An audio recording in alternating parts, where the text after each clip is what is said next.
Triomphe Congo TV est une chaîne d'analyse politique, économique, sociale et culturelle. Congolais de partout, aimez votre chaîne, abonnez-vous, likez et activez la notification. Vous voulez la bonne information?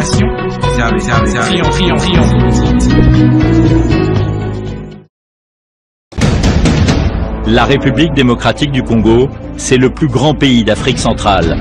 Un territoire équivalent à plus de 4 fois celui de la France métropolitaine. Aimables téléspectateurs de Triomphe Congo Télévision, bonjour ou bonsoir, ça dépend de l'heure et surtout du lieu auquel vous êtes en train de nous suivre en ces moments où nous vous apportons l'information la plus chaude qui domine à ces jours la République démocratique du Congo, notre pays. Comme vous le savez, nous sommes là, nous allons nous rendre dans la province du Haut-Katanga, plus précisément dans la ville de Lubumbashi où 2 maires adjoints se battent la poitrine.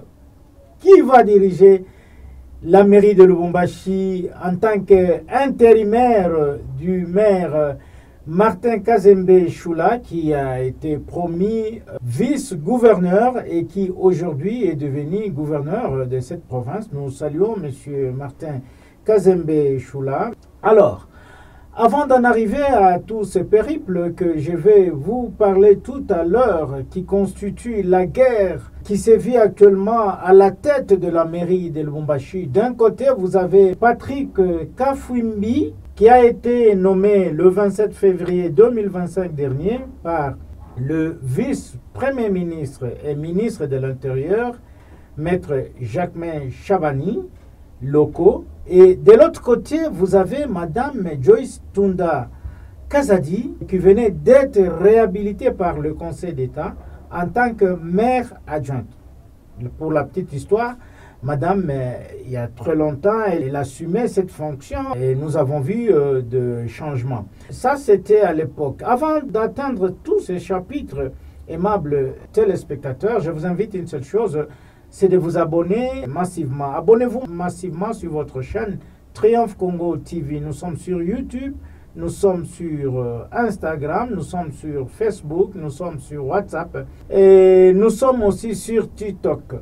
Abonnez-vous massivement. Laissez-nous le doigt bleu pour dire que vous avez aimé nos vidéos et partagez à plus grande échelle cette vidéo que vous êtes en train de suivre ici tout à l'heure. Alors, je vous le disais dans l'introduction de cette émission que ça va mal en pire au niveau de la ville de Lubumbashi où 2 maires adjoints se battent la poitrine. Vous avez Patrick Kafwimbi qui s'est dit maire adjoint parce qu'il a été nommé par l'arrêté du vice-premier ministre et ministre de l'Intérieur, M. Jacquemain Chabani Loko. Et de l'autre côté, vous avez Madame Joyce Tunda Kazadi, qui a été aussi réhabilitée par le Conseil d'État en tant que maire intérimaire de la ville de Lubumbashi. Tout le monde brandit l'action juridique qui lui a permis de prendre le fauteuil de la mairie de Lubumbashi. Vous avez vu, il y a quelques jours, maître Patrick Kafwimbi est sorti en toile, il s'est présenté devant le bureau de la mairie, à l'hôtel de ville de Lubumbashi, où on l'a accueilli en tant que maire titulaire, maire adjoint de la ville. Et c'était en l'honneur devant le peloton de la police placé au devant de la mairie. Et de l'autre côté, vous avez Madame Joyce Tunda qui brandit la décision du Conseil d'État annulant l'arrêté du vice-premier ministre et ministre de l'Intérieur. C'est là que la vérité existe. Parce que entre les 2 personnes, qui a raison, qui a tort? Alors, pour vous, votre rédaction a joint pour vous Maître Ami Toumba Ngoy, qui est un juriste, un professionnel, un avocat, conseiller juridique, qui viendra ici nous interpréter le défait. Qui a tort, qui a raison? C'est ça la grande question, la question problématique, la question qui fait couler l'encre et de la salive. Maître Ami Toumba Ngoy, non seulement il parle en qualité de conseiller juridique, mais ici il fait lire le droit. Il nous explique pourquoi Madame Joyce Tunda Kazadi doit récupérer le fauteuil en attendant qu'il y ait des élections municipales. Et comme les élections tardent à venir, elle doit être là pendant longtemps, pendant autant de temps, jusqu'à ce qu'il va plaire au chef de l'État de la confirmer soit maire titulaire, soit de nommer un autre maire titulaire. Alors, je vous laisse suivre l'entretien que votre rédaction a eu avec Maître Ami Toumba Ngoy, que je vous invite à suivre et nous allons nous retrouver tout juste après. Maître Ami Toumba Ngoy, bonjour. Bonjour monsieur.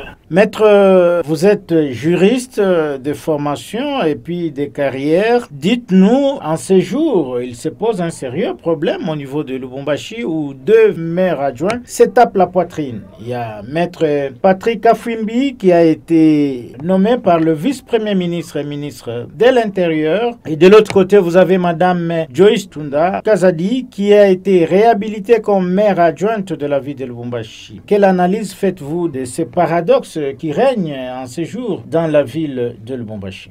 Merci beaucoup pour la question à nous adresser. C'est une très grande préoccupation et nous, en notre qualité de juristes, nous nous sommes dit qu'il est très capital et très important pour donner plus de lumière et éclairer la lanterne quant à ce. Parce que tous ensemble, nous allons nous rendre compte que c'est une matière purement juridique. Alors, si dans la population, les gens n'appréhendent pas très bien la chose, il est de notre devoir de les aider. Je commence par le commencement. Comme vous l'avez dit, il est vrai qu'en date du 27 février, nous avions reçu l'arrêté ministériel portant désignation à titre intérimaire du maire de la ville par le VPM de l'Intérieur, monsieur Jacquemaine Chaban. Là, c'était le 27 février. Mais au jour d'aujourd'hui, la tournure a changé tout simplement par le fait que Madame Joyce Tunda Kazadi avait introduit sa requête justement au Conseil d'État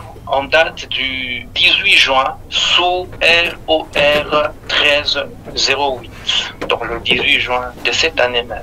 Je voudrais commencer par dire d'abord ceci. Nous devons retenir que le Conseil d'État, c'est la plus grande juridiction d'ordre administratif qui joue le rôle de faire appliquer la loi et le respect de l'état de droit. Comme nous le savons nous tous, c'est que le leitmotiv de notre chef de l'État, le président Félix-Antoine Tshisekedi Tshilombo, il est en train de militer pour l'application de la loi et le respect de l'état des droits. Et donc, je m'en vais entrer dans le dossier. Oui, avant d'entrer dans les dossiers, maître, vous dites que Madame Joyce Tunda s'est vue lésée d'introduire une requête d'annulation au niveau de la Cour de cassation. Pourquoi elle a fait ça? Parce que les deux jouissaient de l'intérim. Hein? Madame était intérimaire et comme aussi Monsieur Kafwimbi est aussi intérimaire. Je voudrais recadrer quelque chose. Les deux ne jouissaient pas de l'intérim. La personne qui jouissait de l'intérim, c'est Madame Joyce Tunda Kazadi.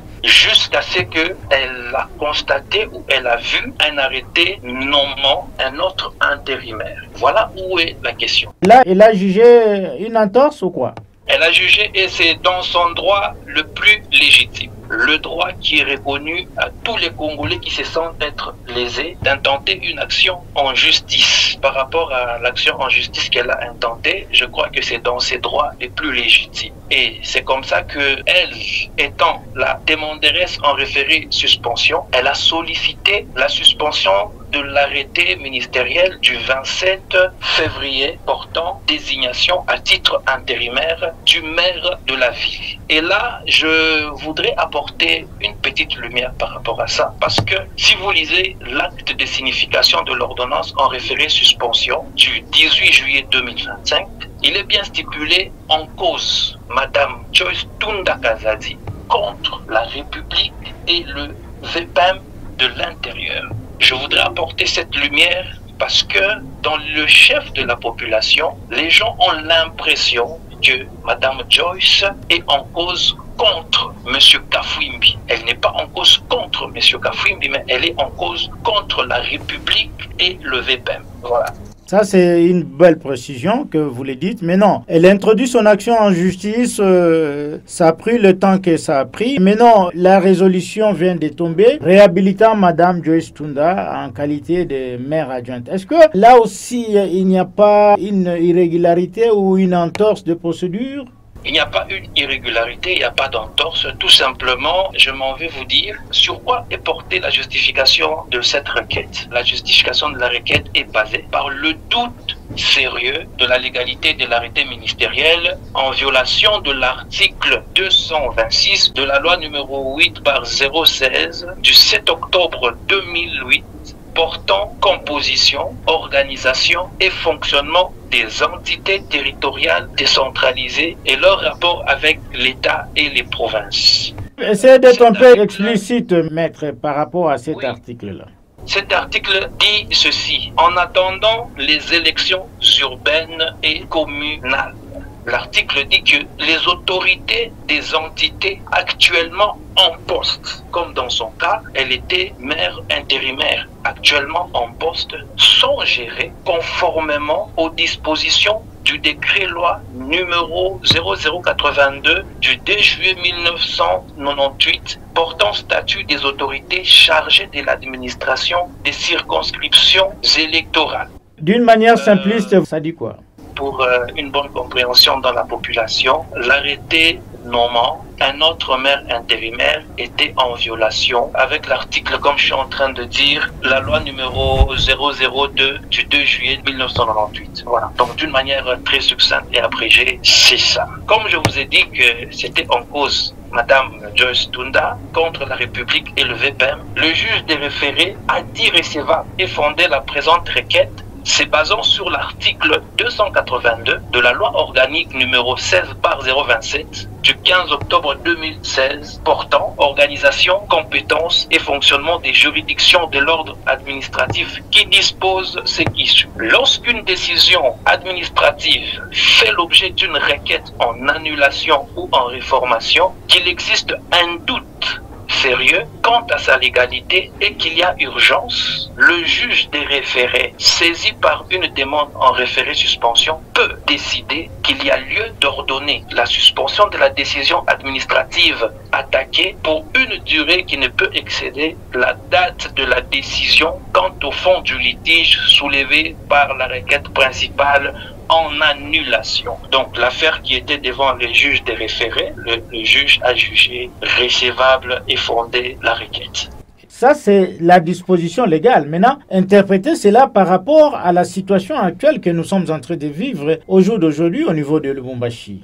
L'interprétation par rapport à la situation actuelle, comme je venais de le dire, c'est que le juge des référés, saisi par cette demande, peut décider qu'il y a lieu d'ordonner la suspension de la décision administrative. Parce que le juge des référés, comme je vous ai dit, le Conseil d'État, c'est la plus grande juridiction d'ordre administratif qui joue le rôle de faire appliquer la loi et respecter l'état de droit. Donc le juge des référés a qualité et compétence d'ordonner la suspension ou l'annulation de la décision administrative faite par le vice-premier ministre de l'Intérieur nommant un autre maire intérimaire. Si je vous comprends bien, maître, vous voulez dire que le Conseil d'État a annulé l'arrêté du vice-premier ministre et ministre de l'Intérieur nommant M. Patrick Kafwimbi en qualité de maire adjoint de la ville de Lubumbashi. C'est ça? Pur et simple. Donc, cela a annulé cet arrêté. Maintenant, si réellement cela a annulé sur le plan politique, M. Patrick Kafwimbi est membre de l'UDPS et Mme Joyce Tunda, mêmement membre de l'UDPS, sur le plan politique, je l'ai dit bien, il est reproché sur terrain à Mme Joyce de cesser cette action qu'il a menée et de laisser Maître Patrick continuer à jouer son rôle de maire adjoint. Que peut être l'impact ou la conséquence de cette réalité politique? Moi, je puis dire sur le plan politique, moi je demanderais tout simplement la sagesse de la hiérarchie. Pourquoi? Parce que moi je me dis, quand nous voulons trancher ou nous voulons rétablir de l'ordre, chacun devra apprendre à se mettre à la place de l'autre. que ça soit moi, que ça soit vous, que ça soit Madame Joyce, que ça soit Monsieur Patrick Kafwimbi, tout celui qui pourra se voir être lésé dans ses droits a le droit de revendiquer. C'est tout à fait normal, logique et naturel. Alors, il appartiendra à nous cette fois-là, dans la famille, de rentrer entre nous ensemble et de se poser la question, parce que vous serez d'accord avec moi que nul n'est au-dessus de la loi. Ça peut toujours arriver que dans nos démarches, dans nos décisions à prendre, ça peut toujours arriver que nous puissions commettre des erreurs. Alors, s'il arrive que nous commettions des erreurs, nous devons aussi être capables d'admettre que nous avons commis des erreurs. Et là, j'ouvre une petite parenthèse. Ce n'est pas Maître Patrick Kafwimbi qui a commis une erreur. Non, non, non, et non, ce n'est pas lui. Mais c'est la hiérarchie, le nommant,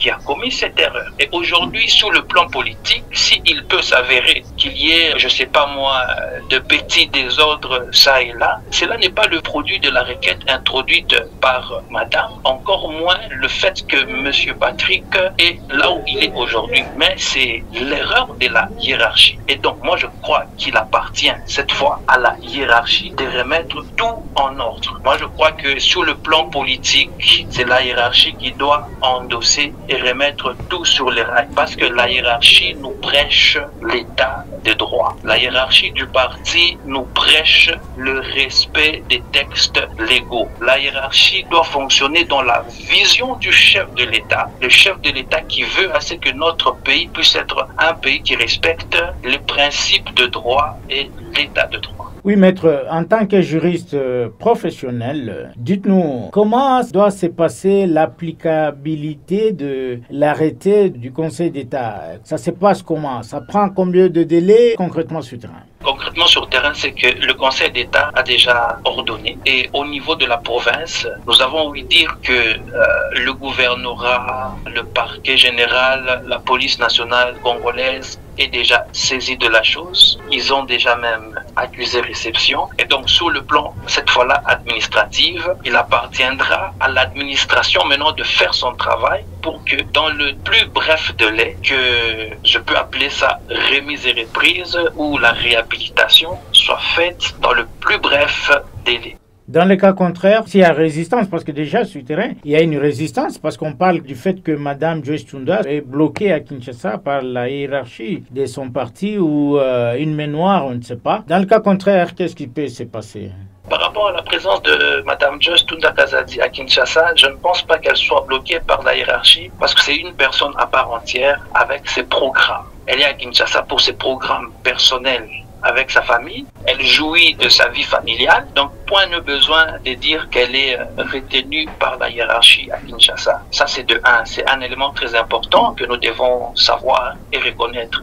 Et deuxièmement, vous avez posé la question de savoir si sur terrain, ici chez nous à Lubumbashi, il n'y a pas applicabilité de cette ordonnance du Conseil d'État. Vous devez savoir que le Conseil d'État a parvenu son ordonnance au gouvernorat, au parquet général et à la police nationale. Et donc, il appartient à l'administration de faire son travail pour que, dans un plus bref délai, l'applicabilité de l'ordonnance en annulation puisse être en danse. Oui, maintenant, maître, si vous avez demandé de lancer un message à l'actuel maire adjoint, M. Patrick Kafwimbi, qui, on voit, qui fait des sorties médiatiques de force. Un message très fort dans une vidéo qui est devenue virale. Et en même temps aussi à Mme Joyce Tunda Kazadi, qui est aussi membre de l'UDPS. Je reviens à dire à mes téléspectateurs que Mme Joyce Tunda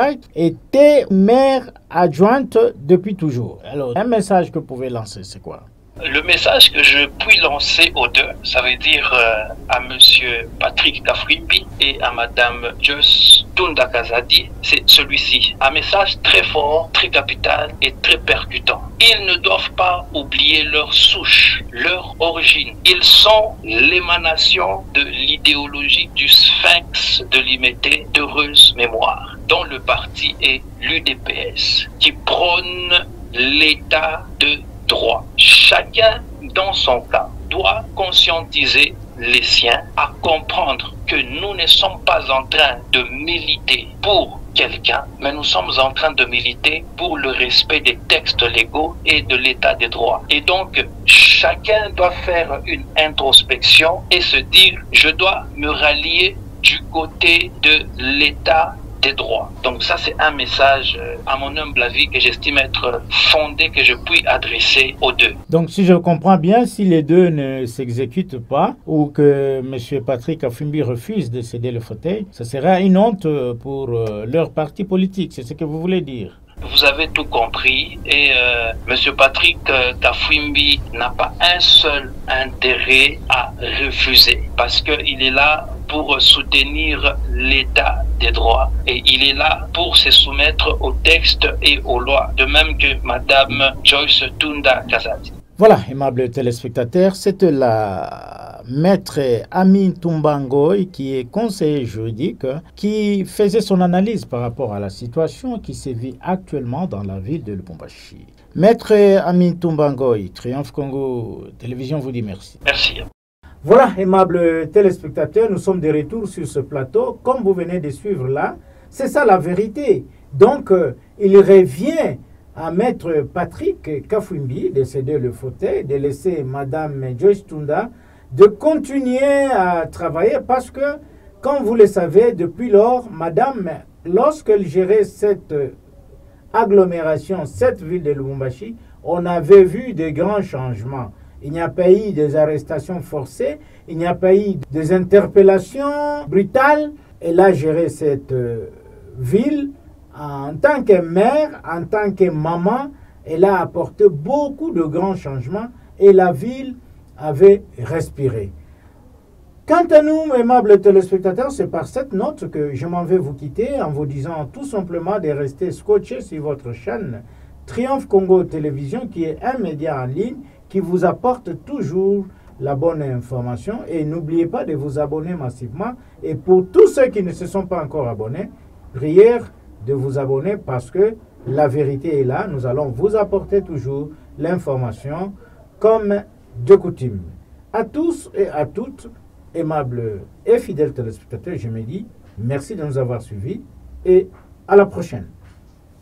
Triomphe Congo TV est une chaîne d'analyse politique, économique, sociale et culturelle.